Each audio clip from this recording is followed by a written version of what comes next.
यह वीडियो केवल सामान्य जानकारी के लिए है। कोई भी दवा लेने से पहले डॉक्टर से सलाह अवश्य लें। अगर कोई वीडियो देखकर दवा लेता है तो वह खुद जिम्मेदार होगा। हेलो दोस्तों, आज हम लोग बात करेंगे सूखी खांसी और बुखार के इलाज के बारे में। ठीक है, मान लेते हैं कि किसी को बहुत भयंकर सूखी खांसी हो रही है जिसकी वजह से अपने को बुखार भी हो रहा है, तो उसको क्या इलाज मेडिकल पे दिया जाता है, क्या इलाज डॉक्टर्स के द्वारा दिया जाता है, उसके बारे में हम लोग बात करेंगे। ठीक है, तो उसके अंदर सबसे पहले अपन देखते हैं सिम्टम्स की कि आखिर अगर किसी को बहुत ज़्यादा तेज़ बुखार और भयंकर खांसी हो रही है उसके लक्षण क्या क्या अपने को देखने को मिलते हैं। जिसके अंदर सबसे पहले आता है हाई टेम्परेचर। ठीक है, उसका 100+ से टेम्परेचर ऊपर चला जाएगा, पेशेंट को बहुत ज़्यादा तेज़ बुखार आएगा। ठीक है, चिल्स एंड एक, ठीक है, उसको कंपी सर्दी चढ़ने लगेगी। ठीक है, पूरा जो बॉडी में दर्द होने लगेगा, मसल्स में दर्द होने लगेगा उसको, तो ये सारी प्रॉब्लम्स देखने को मिलती है। परसिस्टेंट कफ, यानी कि उसको बार बार जो होती है, बहुत ही ज़्यादा बार बार क्या आती है, खांसी आने लगती है। ठीक है, जो बहुत ज़्यादा तेज़ आवाज़ आती है खांसी के साथ में, तो ये प्रॉब्लम उसको होती है। चेस्ट डिस्कम्फर्ट, ठीक है, उसको चेस्ट में डिस्कम्फर्ट फील होता है। ठीक है, चुभन सी दर्द सा होने लगता है। ठीक है, सांस लेने में उसको दिक्कत आ सकती है, तो ये सारे देखने को अपने को मिलता है। 5th नंबर पे आता है लॉस ऑफ एपेटाइट, मतलब जिसको अगर ये प्रॉब्लम हो रही है, खांसी बुखार हो रही है, उसको क्या होता है कि भूख नहीं लगती है। बहुत तेज़ बुखार के अंदर बिल्कुल भी भूख नहीं लगती है, जिसकी वजह से बॉडी के अंदर वीकनेस आ जाती है, थकान सी महसूस होती है, और बार बार जो ज़्यादा पसीना आता है बुखार के अंदर, उसकी वजह से डिहाइड्रेशन भी हो जाता है। तो ये सारे जो लक्षण होते हैं वो एक पेशेंट में अपने को, जिसके अंदर बुखार खांसी हुआ, उसके अंदर देखने को मिलते हैं। अब ये जो सिम्टम्स हैं, ये जो लक्षण है, ये ऐसा हुआ क्यों है, क्यों उसको भयंकर खांसी और बुखार हो रखी है, उसके कोजेस, उसके कारण के बारे में सबसे पहले अपन देखते हैं। जिसमें पहला है वायरल इन्फेक्शन। जैसे मान लेते हैं कि कोई वायरस आया, उसने अपनी बॉडी पे इन्फेक्शन कर दिया। ठीक है, जो रेस्पिरेटरी ट्रैक्ट होता है, जो ये सांस लेने का जो सिस्टम होता है, इस पर इन्फेक्शन कर दिया, तो शुरुआत में क्या करेगा ये, इसमें सूजन आएगी। ठीक है, उससे अपने को खांसी चलने लगेगी, कॉमन कोल्ड जैसे, मतलब कि ठंडी लगने लगेगी, और अपने को बहुत ज़्यादा खांसी वाली प्रॉब्लम हो जाती है। तो एक वायरस के इन्फेक्शन से भी अपने को ये सब देखने को मिलता है। ठीक है, दूसरा आता है बैक्टीरियल इन्फेक्शन। ठीक है, अगर किसी बैक्टीरिया ने अपने ऊपर अटैक कर दिया है, ठीक है, जिसकी वजह से अपने को जुकाम हो रखी है, खांसी हो रखी है, तो भी ऐसा हो सकता है।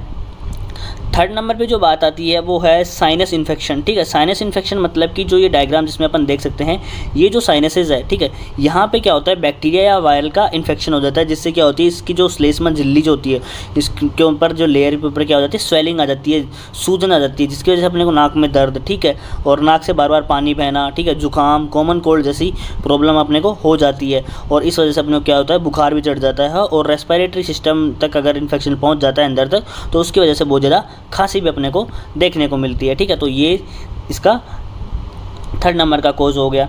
4th नंबर पे आता है एलर्जी। ठीक है, मान लेते हैं कि अभी कोई धूल का कण है, ठीक है, आंधी चल रही है, या फिर गांव में देखते हैं कि जो चारा जो होता है उसके अंदर, खेतों के अंदर पोल्यूएंट जो होते हैं, परागकण जिसको अपन हिंदी में बोलते हैं, उनकी वजह से एलर्जी हो जाती है नाक के अंदर, तो उसके साथ में बार बार छींक आती है, सांस लेने में प्रॉब्लम आती है, खुजली भी चल सकती है। ठीक है, नाक से बार बार पानी बहता है, हेडेक हो सकता है, ठीक, आँखों से पानी बहता है, तो इसकी वजह से भी अपने को क्या होता है, 100+ डिग्री तक बुखार चला जाता है और सांस लेने में प्रॉब्लम आ सकती है। ठीक है, तो ये सारे उसके कोजेज हो गए। अन्य अदर रीजन्स भी हो सकते हैं। ठीक है, किसी जैसे फ्लू हो गया, न्यूमोनिया हो गया, टीबी का इन्फेक्शन, ब्रोंकाइटिस वगैरह, इन सारे कोजेस की वजह से अपने को भयंकर खांसी और बुखार पेशेंट में देखने को मिलती है। ठीक है, लेकिन अब जो मेन जो बात आती है ट्रीटमेंट की, कि जैसे मान लेते हैं अपने को छोटा मोटा ट्रीटमेंट अपन ने उसको दे दिया है, टैबलेट्स भी दे दी है, 1-2 बार अपने उसको इंजेक्शंस भी लगा दिए हैं, लेकिन फिर भी पेशेंट को बिल्कुल भी रिलीफ नहीं मिला है, तो उस केस में अपन पेशेंट को क्या ट्रीटमेंट देंगे, उसकी आज अपन बात करते हैं कि डॉक्टर्स के द्वारा क्या ट्रीटमेंट दिया जाता है जिससे पेशेंट 100% गारंटीड इलाज उसका हो पाता है। तो उसके अंदर सबसे पहले आता है कि पेशेंट को बहुत भयंकर बुखार है, तो सबसे पहले उसको एक PCM 500 की टैबलेट देंगे। ठीक है, जिससे उसका बुखार जो होता है उसको 100 से नीचे लेके आएंगे, बुखार को कम करेंगे।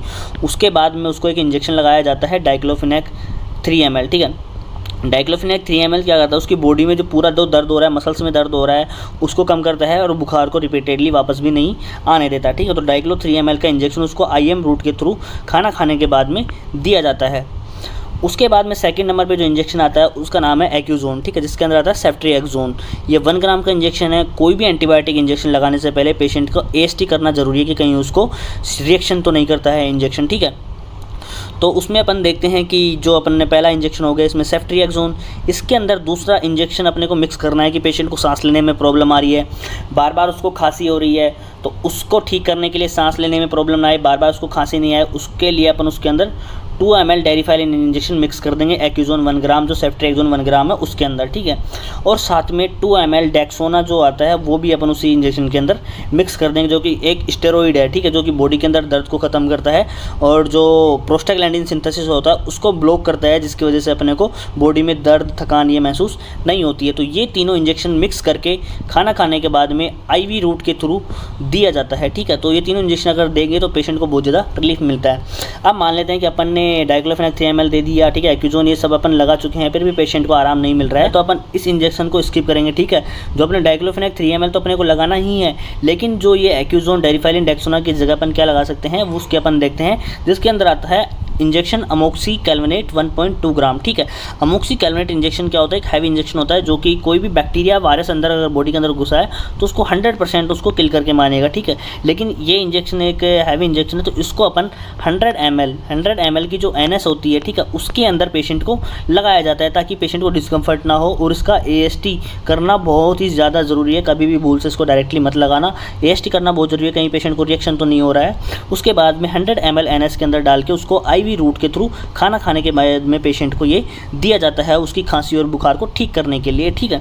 और अमोक्सी के CV के बाद में क्या करते हैं, इंजेक्शन प्राइमाकोड, जो उसको सांस लेने में प्रॉब्लम आ रही है बहुत ज़्यादा, तो उसके अंदर इंजेक्शन प्राइमाकोड, जिसके अंदर हाइड्रोकोर्टिसोन सोडियम सक्सिनेट आता है, वो 100 mg का जो इंजेक्शन होता है प्राइमाकोड 100 इंजेक्शन, उसको भी अपन IV रूट के थ्रू स्लोली अपन उसको देंगे, जो जिसके अंदर क्या होता है, बॉडी का जो दर्द होता है और सांस लेने में जो प्रॉब्लम आ रही है, चेस्ट डिस्कम्फर्ट उसको हो रहा है, उसके अंदर 100% रिलीफ मिलेगा। तो ये दोनों अगर इंजेक्शन लगा रहे हो तो उसकी खांसी का बंद होना 100% तय है, ये फुल गारंटी है कि उसका खांसी बिल्कुल ख़त्म हो जाएगी, ठीक है।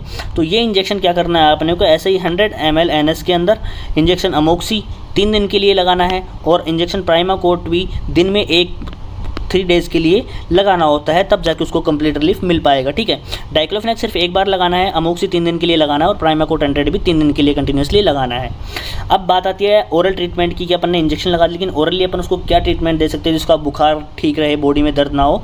तो tablet Nicip cold and flu के नाम से जो आती है, सिप्ला कंपनी इसके बनाती है, जिसके अंदर मेनली निमोसलाइड पैरासीटामोल होता है, जो कि बुखार को बिल्कुल ख़त्म कर देता है, ठीक है। सिट्राजीन फिनाइलेफ्रिन जो आता है, जो कि एलर्जी को रोकता है, और इसके अंदर कैफीन सबसे जो मेन कंटेंट है वो है, जो कि खांसी के लिए एक रामबाण होता है बिल्कुल ठीक करने के लिए। तो ये जो टैबलेट होती है वो पेशेंट को 1 टैबलेट सुबह, 1 टैबलेट दोपहर में और 1 टैबलेट शाम को, मतलब पेशेंट को 3 बार देनी होती है खाना खाने के बाद में, ठीक है। उसके बाद में जो सेकंड नंबर पे टैबलेट होती है GFAZ, जिसके अंदर आता है सिफिक्जिम और एजिथ्रोमाइसिन। सिफिक्जिम इसके अंदर 200 mg आता है और एजिथ्रोमाइसिन इसके अंदर 250 mg आता है, ठीक है। तो ये जो टैबलेट होती है इसके अंदर डबल एंटीबायोटिक है, सिफिक्जिम एजिथ्रोमाइसिन। अगर कोई बैक्टीरिया वायरस अंदर घुसा है तो उसको किल करने के लिए ये बहुत ज़्यादा ज़रूरी होता है, इससे बहुत ज़्यादा रिलीफ मिलता है अगर इस कॉम्बिनेशन के अपन ड्रग यूज़ करते हैं। नॉर्मली अपन ने दवाई दी, उससे ठीक नहीं हुआ तो अपन को इस कॉम्बिनेशन की ड्रग यूज़ करनी पड़ती है, ठीक है। तो अगर ये टैबलेट अपन दे रहे हैं तो पेशेंट को 1 टैबलेट सुबह खाना खा के और 1 टैबलेट शाम को खाना खाने के बाद में दिया जाता है।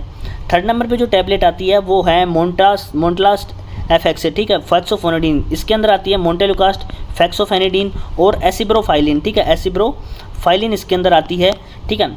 ये टैबलेट अगर अपन दे रहे तो एसिब्रोफाइलिन क्या करता है, सांस लेने में, चेस्ट डिस्कम्फर्ट में उसको ठीक करेगा। मोन्टेलुकास्ट फैक्सोफेनेडिन जो है उसकी एलर्जी को, खांसी जुकाम कोल्ड जो है उसको बिल्कुल ख़त्म कर देगा, सांस लेने में बिल्कुल भी प्रॉब्लम नहीं आने वाली है। यहाँ पे गारंटी 100% पेशेंट की जो जुकाम खांसी है वो बिल्कुल ठीक हो जाएगी, चेस्ट डिस्कम्फर्ट उसको बिल्कुल भी नहीं होगा, ठीक है। तो ये टैबलेट क्या करनी है, पेशेंट को खाना खाने के बाद में 1 टैबलेट सुबह और 1 टैबलेट शाम को दी जाती है। 4th नंबर पे जो टैबलेट आती है ओमनाकोटिल 10 mg, जिसके अंदर आता है प्रेडनिसोलोन, ठीक है। प्रेडनिसोलोन एक स्टेरॉइड है जो कि प्रोस्टाग्लैंडिन सिंथेसिस जो होता है, जिसकी वजह से अपने क्या होता है, बॉडी में पेन होता है, ठीक है, हेडेक होता है, ठीक है, इचिंग वगैरह होती है, ठीक है, वीकनेस ही फील होती है, तो उसको ब्लॉक कर देता है ये, ठीक है, जिसके अंदर बॉडी में पेन नहीं होता है। तो ओमनाकोटिल 10 mg का जो स्टेरॉइड होता है वो अपने को प्रेडनिसोलोन के नाम से जो आती है मार्केट में, वो अपने को पेशेंट को देना होता है। जो ये जो टैबलेट है वो भी 1 टैबलेट सुबह और 1 टैबलेट शाम को खाना खाने के बाद में पेशेंट को इन टैबलेट्स के साथ में ही दी जाती है, ठीक है। अब अपन इतनी टैबलेट अगर पेशेंट को दे रहे हैं तो उसको एसिडिटी होने के चांसेस होते हैं, ठीक है। तो उससे बचने के लिए, पेशेंट को वोमिटिंग वगैरह ना हो, उससे बचने के लिए उसको सुबह सुबह खाली पेट पेंटॉप DSR का कैप्सूल दिया जाता है ताकि उसका पेट सही रहे, पेट में गर्मी ना हो, मतलब पेट में एसिडिटी ना हो। तो ये जो पेंटॉप DSR जिसके अंदर पेंटाप्रोजोल आता है, डोमपेडोन आता है, एक कैप्सूल सुबह खाली पेट अपने को पेशेंट को देना होता है, जिसके अंदर उसका पेट ज़्यादा टाइट ना हो इतने हैवी एंटीबायोटिक्स की वजह से, ठीक है। तो ये अगर अपन ट्रीटमेंट दे रहे हैं तो पेशेंट 100% उसकी खांसी ठीक हो जाएगी। अब जो फाइनली जो बात आती है वो सिरप, ठीक है। कौन सी सिरप अपने को पेशेंट को देनी होती है? अगर सूखी खांसी है पेशेंट को तो उसको देनी है रेक्सकोफ DX, जो सिप्ला की कंपनी की जो आती है, जिसके अंदर डेक्स्ट्रोमेथोर्पन और CPM का कॉम्बिनेशन आता है। तो ये अपने को उसको देनी पड़ेगी, ठीक है।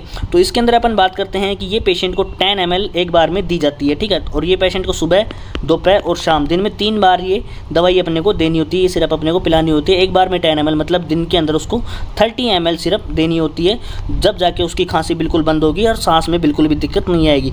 अगर ये ट्रीटमेंट आप किसी को दे रहे हो तो उसका 100% इलाज होने वाला है, ठीक है। यही ट्रीटमेंट डॉक्टर्स के द्वारा दिया जाता है जब नॉर्मल दवाइयों से पेशेंट ठीक नहीं होता है। तो ये ट्रीटमेंट आपको कैसे लगा कृपया हमें कमेंट में बताएं। अगर आपकी कोई क्वेरी है तो डिस्क्रिप्शन में लिंक पे ज्वाइन करके आप हमें टेलीग्राम ग्रुप में कोई भी क्वेश्चन पूछ सकते हैं, ठीक है।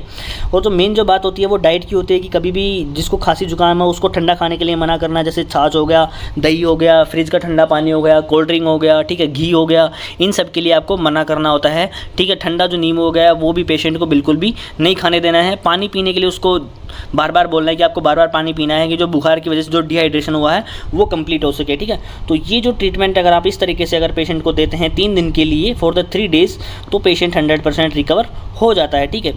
तो यही ट्रीटमेंट डॉक्टर्स के द्वारा यूज़ किया जाता है। अगर आपको वीडियो अच्छी लगी तो कृपया कमेंट करें, शेयर करें, सब्सक्राइब करें। थैंक यू, जय हिंद, धन्यवाद, जय भारत।